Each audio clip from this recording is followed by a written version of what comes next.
Good morning. Today is Wednesday, February the 11th, 10:09, and this is the Budget and Public Employees Committee. Madam Clerk, please call the roll. Alderwoman Tanier. Vice Chair Browning. Present. Alderwoman Velasquez. Present. Alderman Devotie. Present. Chair Aldred. Present. Alderwoman Tanier. 4 present. We have quorum. With that, we have established a quorum. I'll make a motion to approve the minutes from Wednesday, February 4th, 2020. I move that we approve the minutes from Wednesday, February 4th, 2026. Second. It was moved by the Alderman from the 9th, seconded by the Alderman from the 5th. Madam Clerk, please call the roll. Alderwoman Tanier. Vice Chair Browning. Aye. Alderwoman Velasquez. Aye. Alderman Devotie. Aye. Chair Aldred. Aye. Alderwoman Tanier. We have 4 aye votes. With that, we approve the minutes from Wednesday, February 4th, 2026. We'll move on to item number 4, which is board bills for review. And today we have Board Bill 98, sponsored by Alderwoman Keys. Whenever you're ready, you may come up to present your bill.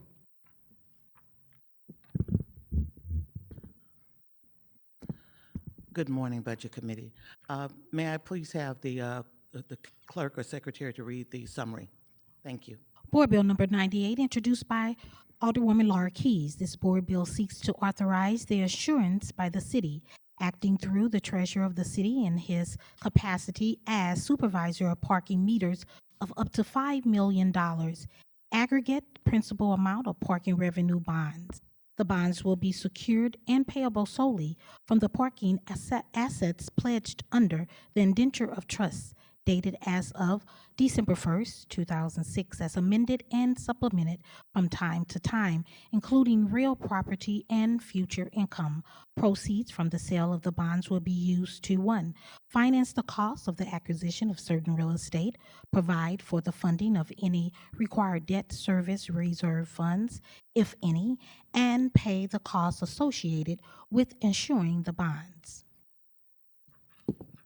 So the bonds that the Treasurer's Office are able to take out to secure the lot at the corner of Compton and Olive will help in so many ways for Pappy's Restaurant, which is their tenant, as well as Harris Stowe, who has a bookstore which is right in back of their campus.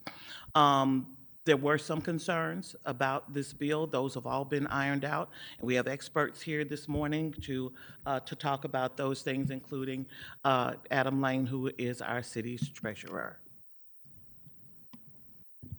All right, thank you, Ms. Keys. Alderwoman Keys, did you want to have did you have any experts to? I would like for Mr. Lane to probably begin, and then we can call the others from there. And I'm sorry, how many people do we have altogether? Just you? Okay. We'll say 7 people. Well, let's go ahead and swear everybody in first, if that's okay. Yeah, that's fine. Everyone that is speaking today, could you raise your, just the treasurer. Mr. Treasurer, Mr. Lane, come on up, our illustrious treasurer. Will you be going through the presentation? Yes, yes. All right. If we could pull that on up, Madam Clerk. Morning, Mr. Treasurer. Good morning, Mr. Chair. Are you ready? You going to swear me in? Oh, I don't need to be sworn. Yeah, you're a city employee. All right. We hope all city employees tell the truth, right? Yep. I solemnly swear. All right. Good morning, again, Mr. Chair. Good morning, members of the committee. So I'll wait until the presentation is pulled up, but I'll take a moment to introduce myself. So I am Adam Lane. I serve as treasurer for the city of St. Louis. A few things that fall under my purview: investment management for the city of St. Louis is 1. Our cash management for the city, 2. Our Office of Financial Empowerment, which puts on financial literacy programming for youth and adults, is number 3.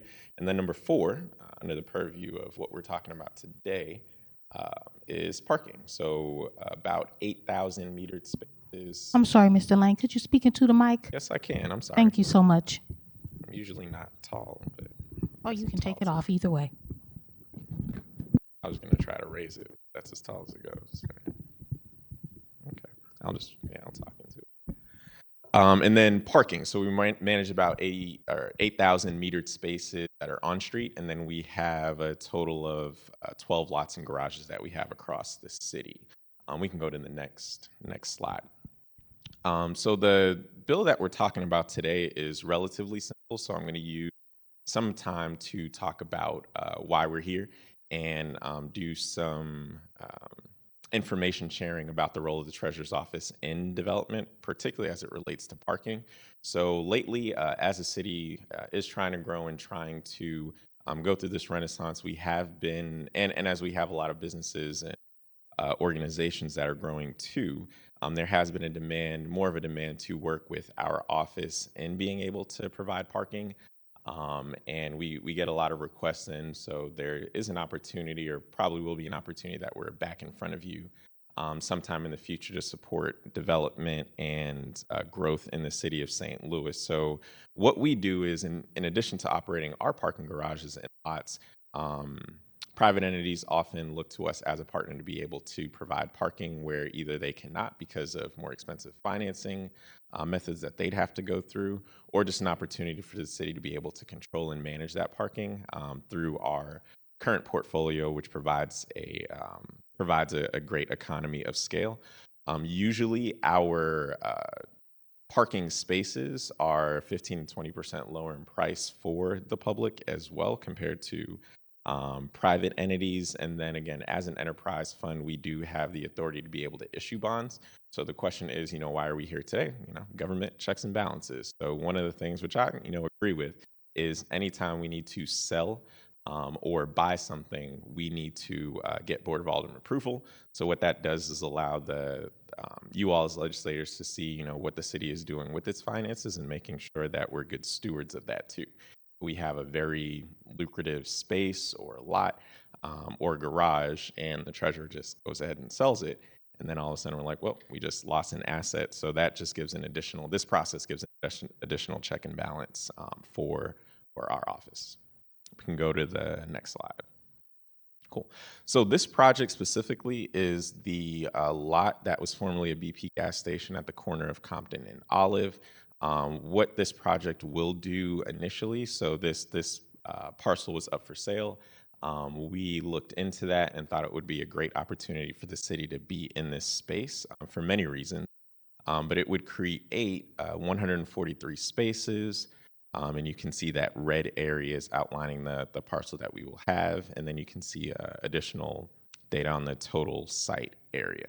One of the big things, like, it will initially be a parking lot, but we are big in neighborhood development, so we want to work on what the neighborhood finds important. I was happy to work with the Alderwoman Keys, on making sure that we had the right folks at the table to be able to talk about what the needs of the neighborhood are. So I want to stress that this wasn't just the Treasurer's Office saying, oh, we need a parking lot here, but more so being able to say, all right, this is an opportunity for the city to support development and growth in this area in line with what the neighborhood needs, knowing that we have a lot of neighborhoods in St. Louis that have a lot of varying needs. So we have to do what's right by those places. It was also very important to the seller, because the seller did get other offers well above our offer for this property, but it's very important to the seller, who had it as a gas station before, him believing that it should not be a gas station, and then if it was left there, not wanting it to be a nuisance property either. We can go to the next slide. So this is just more about the what we would turn this into. So if you look to the far right, I don't have a laser pointer, but if you look to the far right, so that is that corner space. So that's Compton and Olive right there. And you can see the diagram outlining the new creation of the spaces. The centerpiece, if you're familiar with this lot and what it was prior to, but that centerpiece was that gas station. But it's a parking lot, so not too much that I need to go into here.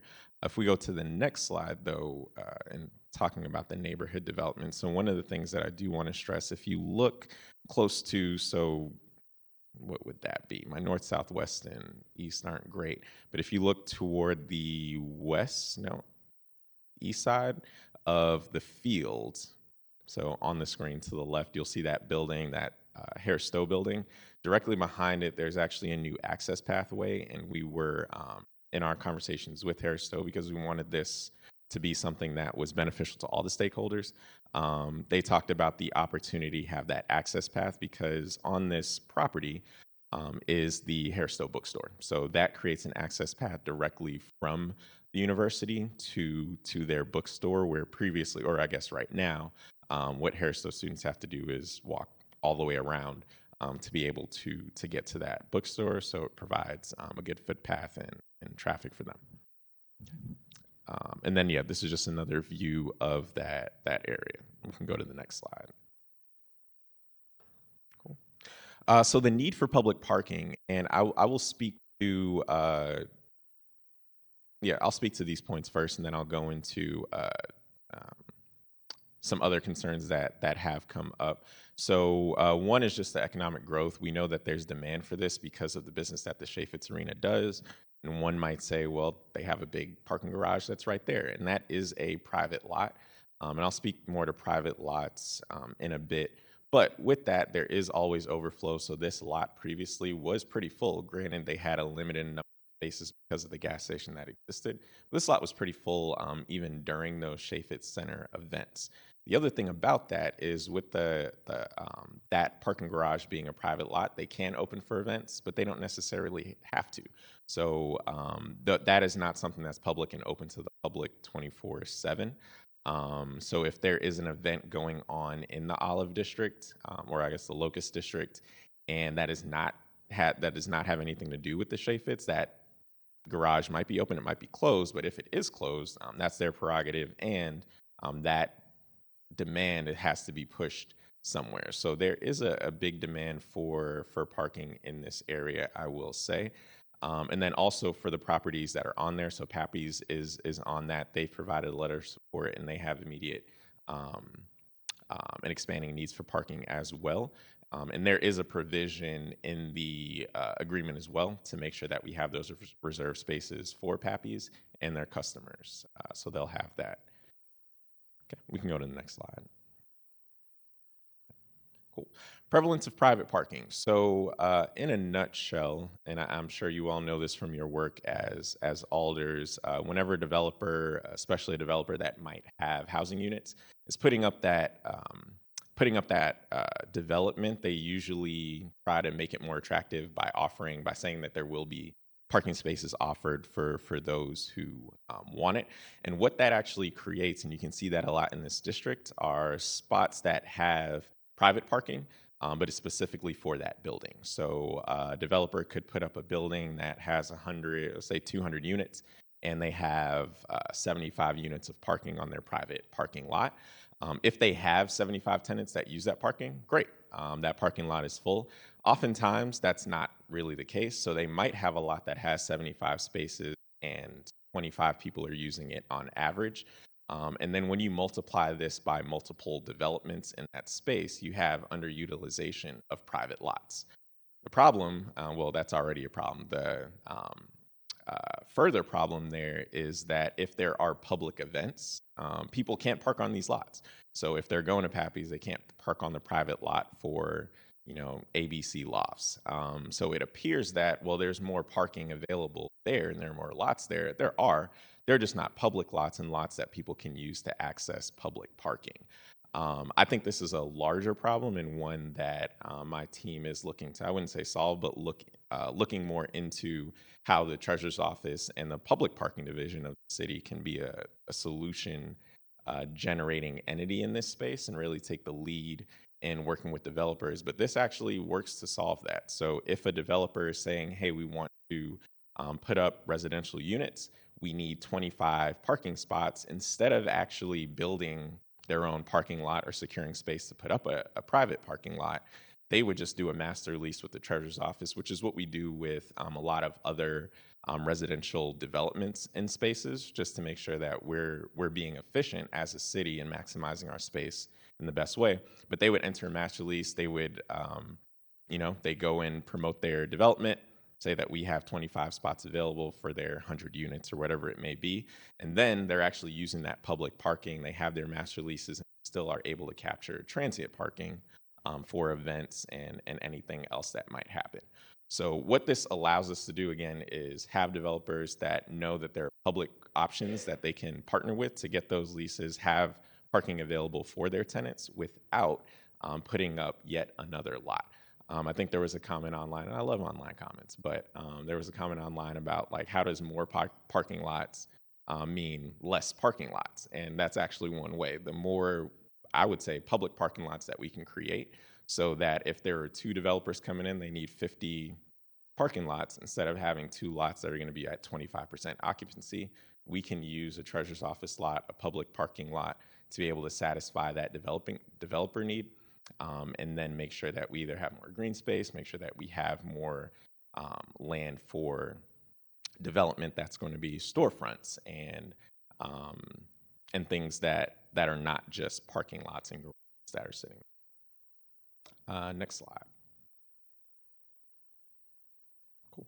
Appraisal overview. So we got an appraisal. It appraised for 3.4.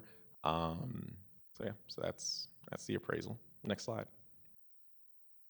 And then improvements. So the initial improvements, it's about, let's see, it's a little small. Maybe it's on mine. Okay, yeah. So about $877,000. So that would go into making this lot available for the plan that we already proposed. So you can see all the details in there, but most of that is just paving, fencing, and security updates. So everything in our improvement list is in line with the parking lot ordinance that passed a little while ago to make sure all parking lots, especially in the downtown and near downtown areas, are safe for the public, which is super important to us and then also the stakeholders in the area. Okay, next slide. So this is also more of an education slide, but people like to know where their tax dollars are going. So there's no taxpayer dollars used for this. This is a revenue bond, which just means that the revenues that are made from the operation of the property are used to pay for the debt that is issued. But also in the larger context, the parking division is an enterprise fund, so no taxpayer dollars go to fund the parking division. So any revenues or any money that the parking division makes go to cover our costs. Next slide. I've talked mostly already about just the community engagement and letting our stakeholders in the area know what the plan is, both the immediate and the long-term plan. So as neighborhoods develop, we know that the needs change. So we want to understand what we wanted to understand what the priorities of the district were, what the stakeholders around the area, what their priorities were, and make sure we were in line with that. And we know that will continue well past this phase as well. Cool. Next slide. So what a yes vote means, as I close, I'll just reiterate a few things. So again, we want to make sure that St. Louis is always a city that's growing economically and advancing. So that will do that. An intersection that would otherwise be vacant, I guess, or otherwise be a gas station. We're able to transform that and also just be able to prepare for the future. And then the public safety piece as well, making sure that we have a lot that one is secure, it's fenced, and it's operational is a big thing of public safety. And then we're maximizing the city's presence in that area, especially with the Shea Fitz being one of the premier venues nationwide, really. Next slide. Oh, that's it. So I will take any questions that you have, but that's it for my presentation. All right. Thank you, Mr. Treasurer. Starting in order of seniority. Do we have anybody from public to testify? Yes, we have one individual that signed up. All righty. For the individual who signed up to testify, would you like to raise your right hand so we can swear you in? Do you swear to tell the truth, the whole truth, and nothing but the truth? Yes. All right. You can come on up. You have 3 minutes. Just state your first and last name and then where you reside in, and then you can proceed. Thank you. Hi, my name is Alec Belcher. I live in Dogtown, and I work in Midtown. What's the ward? I'm sorry. Oh, sorry, Ward 4. Thank you. I'm here to oppose Board Bill 98 because I think we should not have a new parking lot or garage at Compton and Olive. New parking would rob us of a better land use for this location, like commercial space, housing, or a walkable destination, things that are a real investment in our community. I'd like to point out that 43% of households in Midtown do not own a vehicle, and they have few alternatives to driving. So I think that we need to be prioritizing building walkable infrastructure for these people, not just catering to people who just drive their cars through town. Because I think if you turn everything into a parking lot, there will be nothing left to visit anyway. So I've brought this picture showing every surface parking lot and garage in Midtown in black.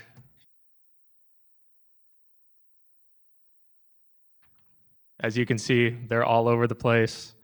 This is not even show the extent of the street parking that is available, which is ample. The treasurer has said that a new garage would reduce the need for these private lots. But respectfully, I don't see how you solve an excess parking problem with more parking. I urge the Board of Aldermen to reevaluate Board Bill 98. Thank you. Thank you, and thank you for coming today to testify. Do we have anybody online to testify, Madam Clerk? We have none. All right. Do we have any public comment? I mean, Written. what is it? Testimony submitted? No. No. All right. We'll start in order of seniority with Vice Chair Browning. All right, thank you. Good to see you, Treasurer Wayne. So I was wondering, all the lots right now that exist in that space are owned by the same owner. Is that correct? I don't know who the owner of those lots are.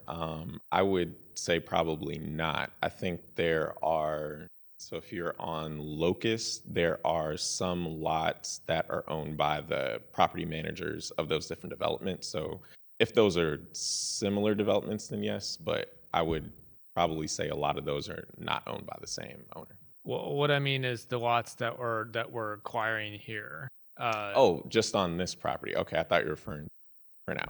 No, yes, they are owned by the same owner.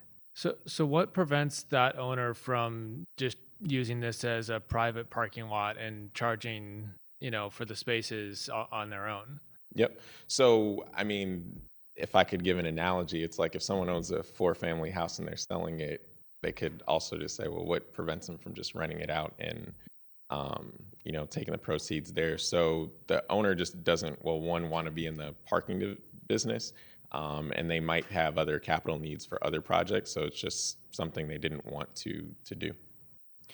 But if I'm reading this correctly, 58 of these 143 spaces are going to be reserved for the seller.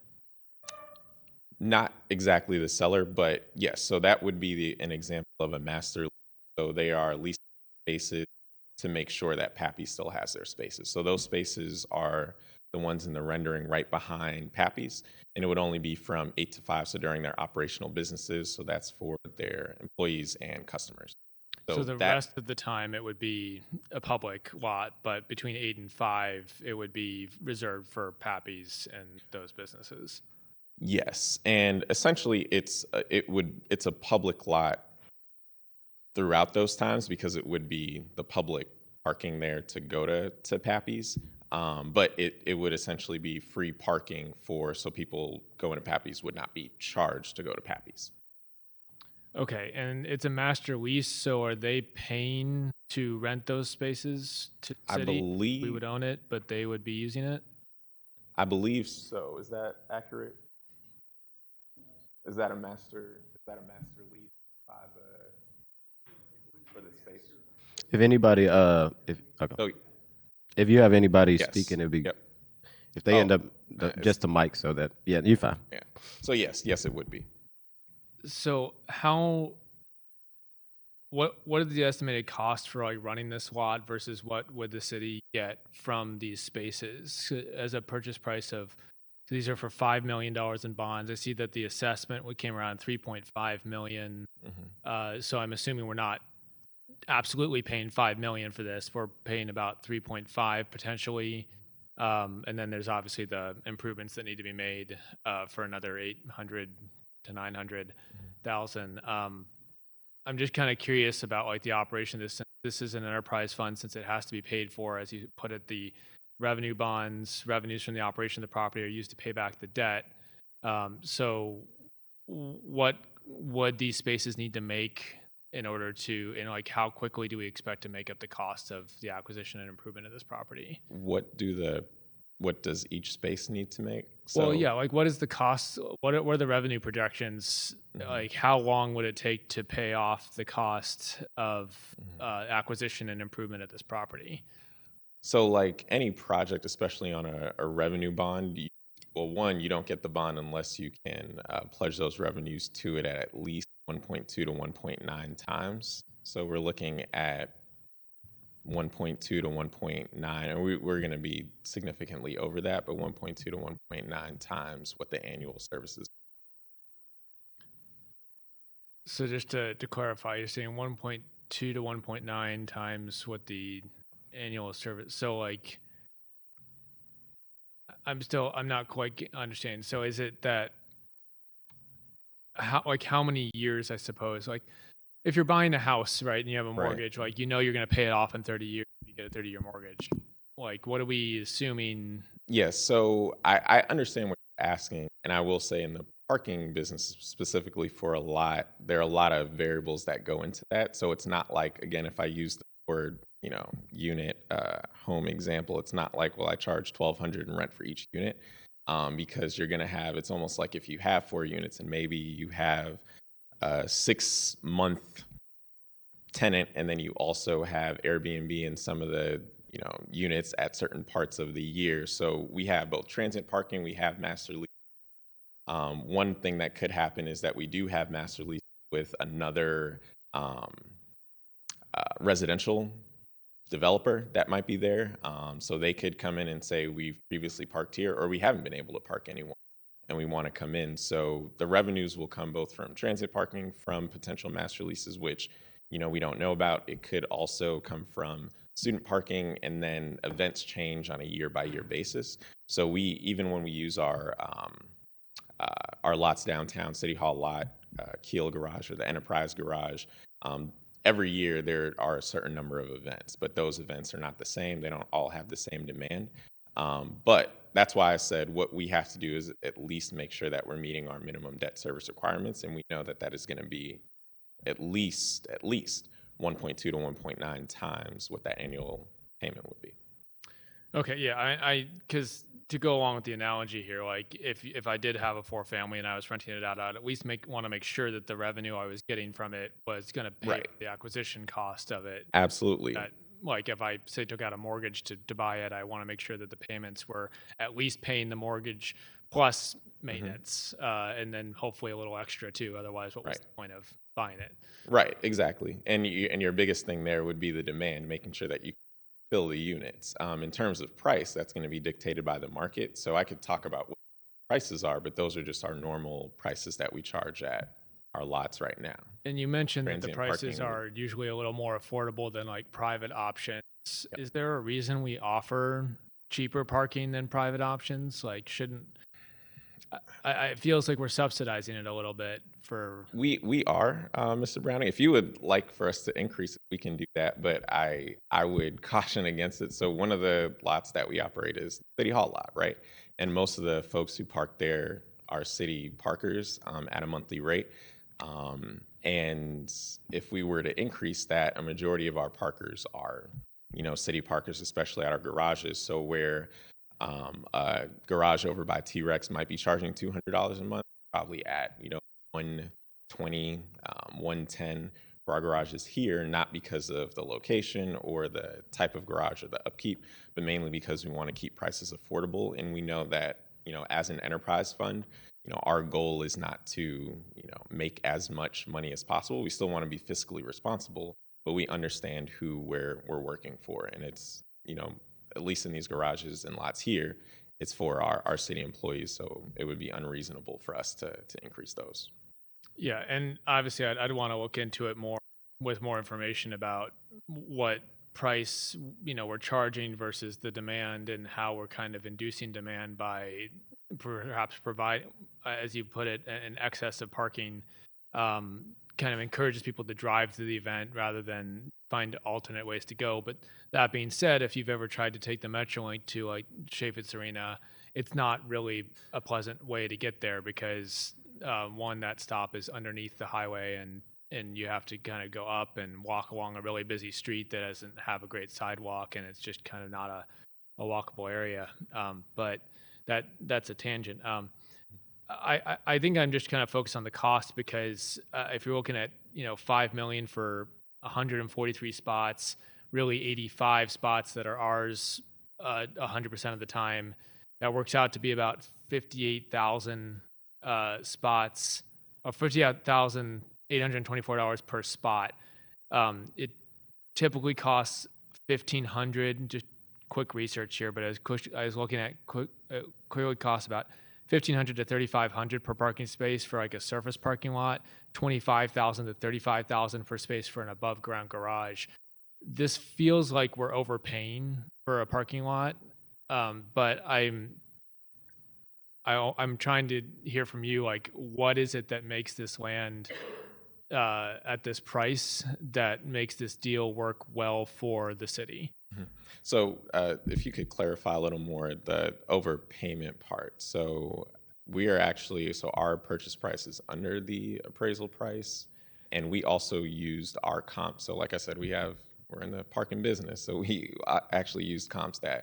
We did have a sale back in 2021 or 2022 for one of our properties as well that's over down by the landing. So when you say overvalued, I'm trying to understand. Well, just to be clear, what is the sale price? Like, what are we buying? What is the property being bought for? I believe it's in the packet, but is it 0.2? 3.4. So 3.4 million. So like if I just do the math here, 3.4 million divided by, we'll just do it for the 143 spots. That comes out to be about 23,000 per spot. So that's like the cost of building a parking garage, but it's for a surface lot instead. The other prices that you just mentioned, what were those again? So typically 1,500 to 3,500 per parking space for a surface lot versus 25,000. I'm sorry, I can't. 15 to 30. 1,500 per 3,000, 3,500. Like, so it can range depending on the amenities you're offering, gated or lighted or cameras or whatnot. And we're within that range? Well, this would put us at, if you're looking at the 143 spots, about 23,776 per spot at a purchase price of about 3.4 million. That's like we're building a parking garage, but we're not. You said surface lot. Sorry, what was that? You said surface lot. Right. Well, so the surface lot cost is much cheaper. It'd be like 1,500 to 3,500 per spot. But at 3.4 million for 143 spaces, I'm looking at 23,776 per spot, and that's more in line with like if we were building a parking garage. So is there? And I know you mentioned that we might build a parking garage at some point in the future, but that doesn't. We've also built parking garages, and I can tell you that's not the going rate. We were looking at a parking garage not too long ago, right downtown behind Wash Avenue, working with SLDC on that. And when we got our numbers in, we were looking at 48 to 50,000 a space. So I think it's helpful to know what your numbers are based on, and all garages are different, all lots are different for sure. But when we're talking about construction costs and where they've gone since 2020, I will happily concede to you that a parking garage might cost more than that. But I think my point being that I think per spot for a surface parking lot, 23,000 seems a little bit like a lot for a surface parking lot of 143 spaces. I don't feel like the numbers you presented justify that. I feel like you said that we were in that range, but that range is not for a parking garage. Right. So I don't want to confuse it here, but what I'm saying is 1,500 to 3,500 per parking space for a surface lot. and we're in this deal we would be paying 23,000, 15,000. 1,500 per spot, right? So Okay. yeah, and we can do it per square footage too. Like there's different ways to figure it out, but I'm saying that I think that we're paying a lot of money per spot here. So that's why I'm just trying to make sure that we are doing a good deal for the city. It kind of, if this was like for a garage and we were looking at something like what the treasurer's office operates in 9 North in the Central West End, you're familiar with that garage, I'm assuming. Like where there's apartments above and retail on the first floor. I think that would be a great use for this property. I am concerned about the purchase price that we're making this property for, and then the projected or kind of iffy revenue. I don't know that we're looking at guaranteed revenue that justifies a purchase price of $3.4 million. Okay. But if you have more information on that, I'd love to see it. I don't know what more information I can provide for you other than an appraisal of the value and its developments. I don't know what else would be needed. So I'm going to have to respectfully disagree on the pricing just based on I don't really know what your basis for your prices are, one, and also what we've actually come to the board to sell property at. So if we've been able to sell at a certain price, which is, well, in line with what we've done historically, I don't know how buying at a similar price within a similar range under that is. But I mean, your numbers are your numbers. We did our due diligence. Ours, I'd be happy to talk more about the basis for our appraisal. I'd be happy to look at comps with you. Again, tried to put up a garage and couldn't make the financing work, and a garage for 19,000 or 1,900 a space. I'd like to see it. If you could point me in that direction, we'll talk to their bondholders. Yeah, so like what I'm saying is typically a surface parking lot can cost like $1,500 per spot, right? And we're paying $23,000 under this deal for each spot at a total price of about $3.4 million, plus then the 800 or so thousand of improvements. So I guess what I'm looking for is like a financial analysis of this to show that we will be able to recoup the cost from these 143 spaces and how much that would take For sure. to meet that cost. So again, I'm not confused about what you said your numbers are. I just don't know where the numbers are based from. Just One, quick Googling. Happy to share, the sources with you. It's kind of difficult to do so in this format, but I get it. can And follow I would say, I guess it would have saved us money to Google, but we did get an appraisal, which cost a bit of money just to make sure that, you all had enough information to make the best decision possible, which I get. And then I would say the third thing is we don't just create our own bonds, so we have to go out for bond financing. So if there was a financial entity, a bank, an investment company that didn't feel like once we presented our valuation as well as our revenue projections that we wouldn't be able to secure the bond, they won't issue one. Okay. So I don't want to belabor this further. I think I'm going to vote present on this today. But if we can talk after this and figure these numbers out, I'm happy to support this in the future if we can figure out the cost per square foot and all that, and just have the numbers make sense. The other thing I just want to I reiterate is that I think that a mixed use development on this corner would be like Compton and Olive are two major roads, right? And so we have this opportunity to create kind of like the member from the public today, Mr. Belcher, said, a much longer term beneficial development here. I think there's an opportunity to both provide parking and another use, but right now, it feels like we're paying a lot of money to obtain a private parking lot, turn it into a public parking lot, but then still give a lot of spaces to the private entity we're buying it from, and the deal just doesn't quite make sense to me. So, again, I'll love to connect with you after this, but Sure, we can. I will say for the public though, the parking lot isn't the final stop. I did say that we want to make sure that it's in line with what the development goals of the neighborhood are and the district are. We did pitch to the district an opportunity because they said there was a need for workforce housing and student housing in the area, particularly for SLU and Harris Stowe students.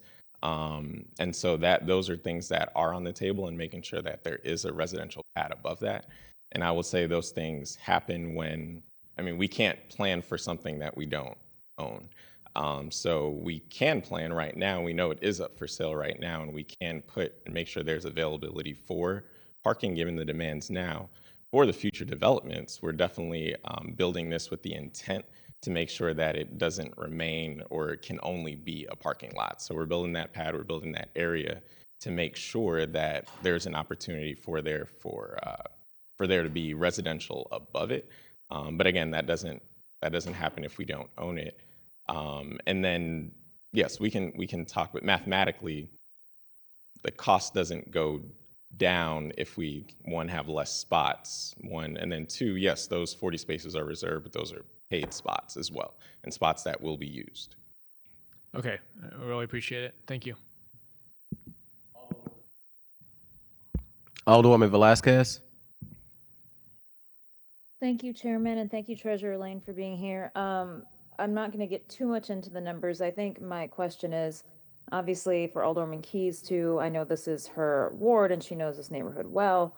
I think my question is a little bit in line with the broader question Alderman Browning was asking is, does this fit into the neighborhood, the area's broader development plans, and is this, the highest and best use for this land? I know that it's an important area, and obviously we want to support businesses, but just wondering how this fits into the long-term plans to boost that neighborhood. Yep. So I can speak a little bit to it from my conversations with the developers in the area and members of the improvement district, and then Alderwoman Keys, if you want to say anything else. But we had been approached, since my tenure here, a number of times about parking in the district. If you leave just the Olive side and you go to Locust, a lot of development has happened in that area. There is street parking up and down the corridor, but mostly that's for the businesses, and you have a lot more residential in that area. You also have the Kranzberg Foundation that's looking to extend into that area as well and make that a connecting point as we try to get our neighborhoods more connected and walkable. And as we do that, St. Louis is still a place I would love to live in a St. Louis where I didn't need a car either. But St. Louis is a place where you drive to your destination. But if we can make it so that people drive to a destination, but then are able to walk for miles to all their attractions, I think that is a great thing. We, like I said, we've been approached by a lot of developers that are looking to have more retail there. And their hindrance there, they're not approaching us to put up retail, but their hindrance, they're saying there isn't enough parking to be able to support the addition of more retail and more business storefronts, but they don't want, parking to have to be a private thing where you have each storefront has to have its own private parking lot. So they're looking for the city to lead in this way. So that's what I've seen from the conversations that I've had, but I'll pass it over to the Alderwoman. Thank you for the question, Alderwoman Velasquez. So where this lot sits, it really is at a place that is a little Grand Center, a little Midtown, little Locust Business District. And we are expanding. There are a lot of businesses that have come into the area within the last 2 years. There are more coming, more developments coming to make the area a more walkable community. There does need to be a place for people who are coming in from other places, park their car and be able to walk to an event at, for instance, let's say the Sovereign or over to Energizer Park or whatever. And so there is a need here. In addition, as Treasurer Lane spoke about, sorry, tipping over, as Treasurer Lane spoke about, is that there are some soft plans for future development on this very lot. But the big thing is that to support Harris Stowe, as well as the other businesses, and especially Pappy's, who is looking to expand their hours. They've never had hours, about where they're trying to get to because parking has been an issue. So providing a well-lit parking lot with surveillance cameras, a place to park in your electric car if you have it. So that's more of the way that we're looking at this thing as being a great thing for the area. Thank you, Alderwoman. Do we have they written letters of support? I know sometimes neighborhoods don't always fully reflect, associations don't always reflect everybody in an area, but have any of those associations They have both, written? yes. They have both the Locust Business District and And they should be in the drive. okay, Mhm. perfect. I missed that. My fault. Okay, and then my next, thank you, Alderwoman. Thank My you. final question is just in the event, I know we just went through a bunch of numbers in the last conversation. My brain hurts a little bit from that. But just supposing, how dependent is this project on the revenue of Pappy's and, kind of what are the other, I mean, not that we would want a business we would want them to go away, but I mean, what are the kind of projections? How are you basing it on the revenue from the businesses and how that is going to support it? And, say one of these does go out of business or Chaffetz, has a slow season. Again, hopefully these things aren't going to happen, but, you know, how are the projections and how is that math? Yeah. So we work that into our financial projections for the revenue calculator or for the calculator for the revenue bonds, Alderwoman. So we look at what would it look like in a high season, average, and low. Again, the best thing, well, one, we always do, we do demand studies. So we look at what is the current demand in that area, what are they currently bringing in, and then we look at those events and what we charge. So we look at that to get our revenue projections. And having seen what those look like, I don't doubt our ability to more than cover our debt service ratio to issue these revenue bonds. In down years, again, we saw that with, I guess the best example I can give you is with COVID. So once COVID hit in 2020, we can operate 15 garages and lots. So we saw that downturn, especially in the downtown area. And I will say if we can make it through COVID, we can make it through a year of maybe the Chaffetz Center events going down. I don't project or see that happening. Like I said, we have the national numbers to show like just how much of a standout they are on the national level in terms of events. But to your main question, our revenues are not just dependent on Pappy's. One, they have some spots, but it's not just them. It's the entire area, and that area has significant demand from things that are going on at Harris Stowe, things that are going on at Chaffetz, and also on Locust and Olive.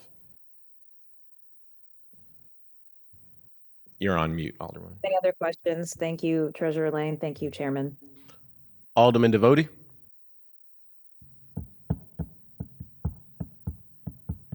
Yes, thank you, Chair, and thank you, Treasurer and Alderwoman. I appreciate the presentation. I had the pleasure of practicing for a handful of years at the intersection of Compton and Washington Avenue. So I am very, very familiar with the area. Treasurer, you said something that I found interesting, and that is with respect to need in the area, general need in the area for additional parking. When I think of the area, I think of, and Alderwoman Keys mentioned it, the Locust District and the number of small businesses that are growing up along Locust, but also Washington Avenue. To what extent do you think Olive serves as a hindrance when we talk about pedestrian traffic or walkers? I know that when I worked in the area and I was walking to lunch, typically I would avoid crossing Olive. Mm-hmm. Is that an issue in your mind? I'm trying to wrap my head around this. Especially in that area, I would say absolutely. And when events are happening, even more so. I would say cars on the Compton side tend to move a little. I try to go to events as much as I can, but on the Compton side, they'll move a little slower because folks are trying to ingress and egress into spots and parking. But on the Olive side, cars are flying and it's pretty wide, and you'll see folks going in and out. I would definitely think that some more pedestrian-friendly measures could be put in place. I don't know. I guess we all call it traffic calming or street narrowing or something. I think that would be helpful along that strip because I think it would be helpful because it can be Okay. dangerous and daunting to cross over Olive. So to be clear, when we talk about the development of business or serving potential folks coming to the area, we're really talking about then serving folks that are attending events or visiting the area. I guess that would be south of Olive, whether it's for Chaffetz, whether it's for Pappy's, whether it's for students visiting the Harris Stowe bookstore. Is that right then? I would say yes, but I wouldn't just say south of Olive just because of what the Locust Street presents as well. And again, if I can hop across Olive and get to Locust, the world is my oyster going up and down that street and only have to worry about parking, one place. I mean, during the events, even at the Chaffetz, I've seen folks. I forget the name of there's a sports bar and lounge closer to Grand, right over in that area, and folks will walk down that way all the way to the Chaffetz to get there. So I do agree, if we create more walkable spaces and increase that density, folks will park and walk. As an East Coast native, it's what most other places do. You park and you walk forever, and then you hopefully remember where your car was. I think you're referring to the Field House. In a couple of weeks, that'll be the place everybody will want to watch the Billikens, right? March Madness. Mm-hmm. Yeah, and that, I guess that then goes to, and I think there was a reference earlier to overpayment for the lot, which I know you took issue with, and I respect that. I know that you've mentioned the appraisal that your office commissioned, and thank you for doing that. What caught my attention, and perhaps I'm misremembering, but when word of this was originally hit the press, and maybe Alderwoman Keys might be a better person to answer this question, but my memory is, Alderwoman, that you expressed some reservation about the price tag. That the thought was, and again, if I am misremembering, please straighten me out. But the thought being is that a more comparable rate for what parcels are going in the area would be near $1 million or in that ballpark. So if one of you would maybe educate me, and I know you've got the appraisal, but we also know how appraisals work. Alderwoman, maybe you could educate us on what you have learned since those initial reports that caused you to file this particular bill. Thank you, Alderman Devotee. So initially, when the bill was first presented, yes, I had some serious concerns because I wanted to see an appraisal. That I did believe that $5 million was too much, and that was my perception, that was the cost. And so now we have the appraisal. I'm satisfied with that. And there was a lack of communication that we've been able to get past and sit down with the team in the Treasurer's office and go through this thing to examine if this is truly something that could be beneficial to the area. So the area there at Grand Center, Midtown, all of those things kind of converge. And there are a ton of great venues in the area, and people drive in from Illinois, they drive in from our various counties and other areas of our city to enjoy what those venues have to offer to our citizenry. And so having a lot and not to throw shade at Chaffetz, but I've been there, and there have been times where I went to a concert or something, and it's a garage, and it takes you a while to get out of there. And so to have the option to park on a flat lot, to be able to have one way in and one way out, I think would be beneficial to people who are going to various restaurants. Shout out to the Kranzbergs who are doing phenomenal work in bringing entertainment venues to Midtown and to Grand Center. And so I do believe that this is a good thing. I am satisfied with the appraisal that we now have. Alderwoman, I know you know the area much better than I, but when we talk about growing the what I think of it as the Grand Center or the Locust Business District, do you have a thought about whether a better investment in parking would be on the north side of Olive versus this particular lot? Can you educate me your thoughts there? I don't know that there is a place on the north side of Olive that is, available for this sort of thing. This is a place that has presented itself for purchase, and the first initial conversations that we had, and we're continuing to have, is that how can we bring that into a multi-use place where there's living, garage space as well, and that's exciting, especially for Harris Stowe students or people who live in the area who don't want to have a car. They could live right close to where they work or where they own their business. So I think that this is a really great thing that we have the opportunity to be enjoined in.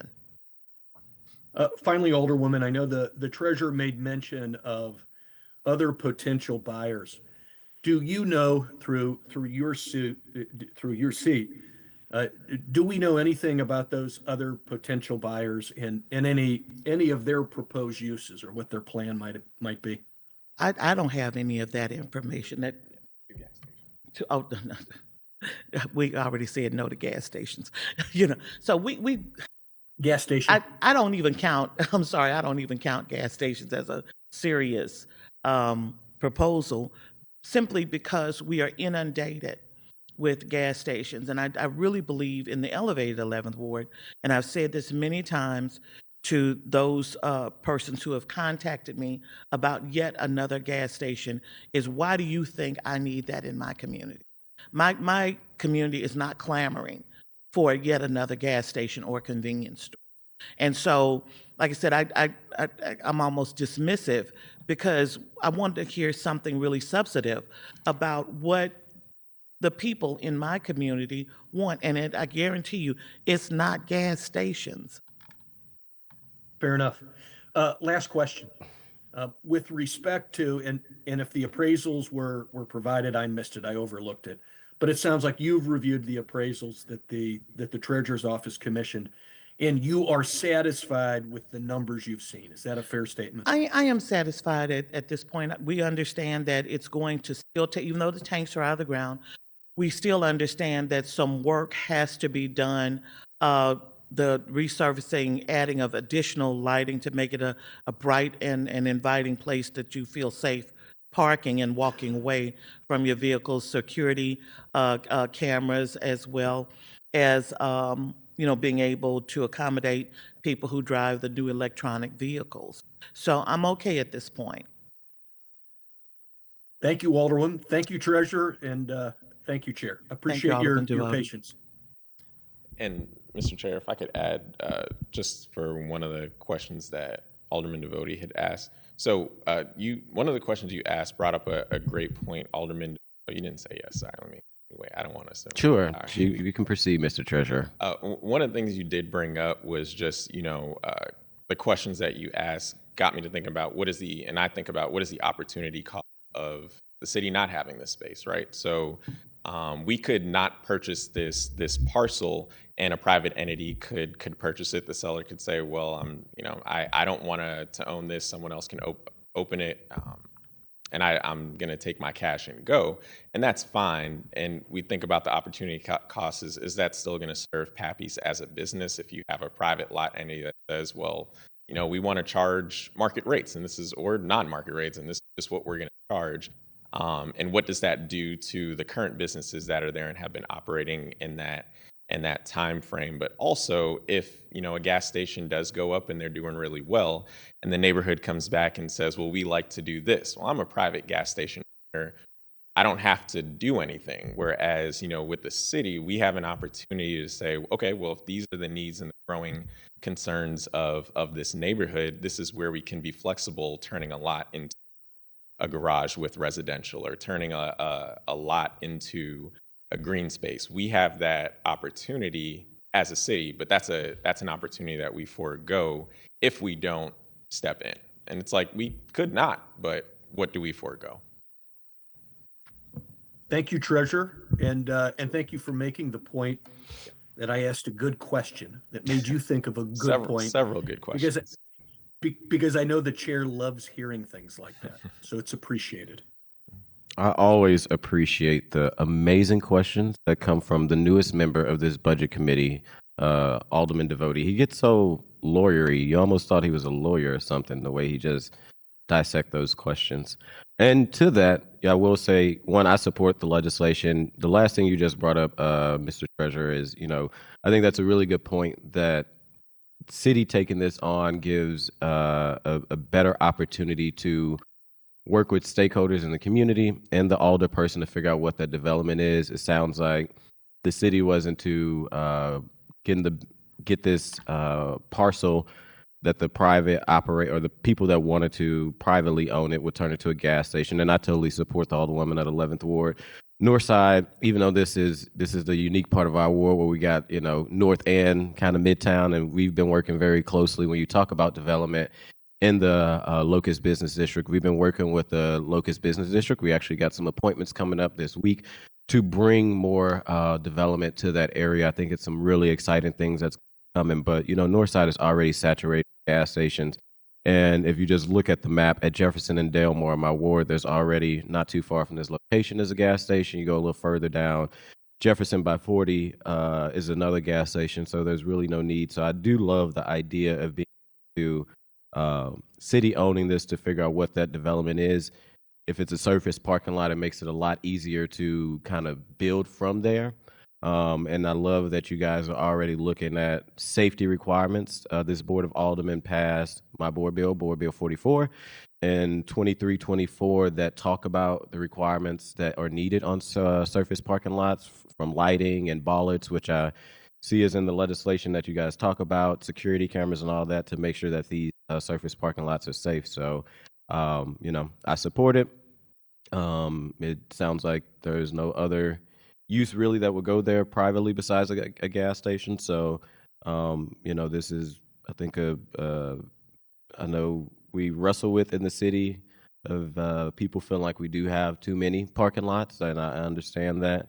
But hopefully there could be future growth for the surface parking lot for something else. I love the access that you're providing the Harris Stowe from the bookstore for them to actually not have to walk all the way around and go all the way down Compton through the entrance to be, coming out of Compton. So I think this would be a great addition. Also want to let members know, in the drive, there is the letter of support from Pappy's that talk about the lack of parking that they have with over having 35,000 patrons that comes to the business on a regular, and how this would be able to support more people coming to Pappy's and extending those hours to be able to come. So that letter of support is in the drive. I want to make note of that. Unless any other committee members have any questions, I will allow the Alderwoman from the elevated 11th to come on up and close on out. Thank you, Mr. Chair. I love the way you say elevated 11th. From the mighty 14th to the elevated 11th, we love working with each other. Yes, indeed. So having provided all of the information about this particular bill, I would ask for your do pass recommendation and favorable support of this bill. Thank you. I'll make the motion that we pass Board Bill 98 out with the do pass recommendation. Is there a second?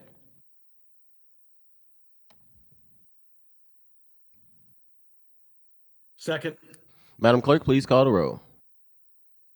Alderwoman Sanye, Vice Chair Browning, Present. Alderwoman Velazquez, Aye. Alderman Devoti, Aye. Chair Aldred, Aye.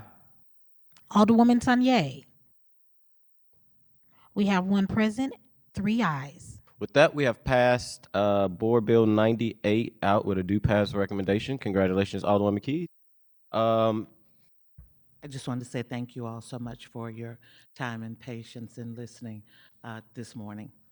No problem. With one board bill, we only took an hour just to get through that one. So, very good questions and comments. All right. With no other board bills for review, no resolution, committee discussion, we already acknowledge there's no written testimony. Outside of the public support, there is also another public support letter in the drive from the real estate company that we also have in front of us in the drive. With that, I will, no announcements. Any announcements? None. I would like to excuse the Alderwoman from the 7th for necessary absence. And with that, I'll take a motion to adjourn. Second. All in favor, aye. Opposed? Motion carries.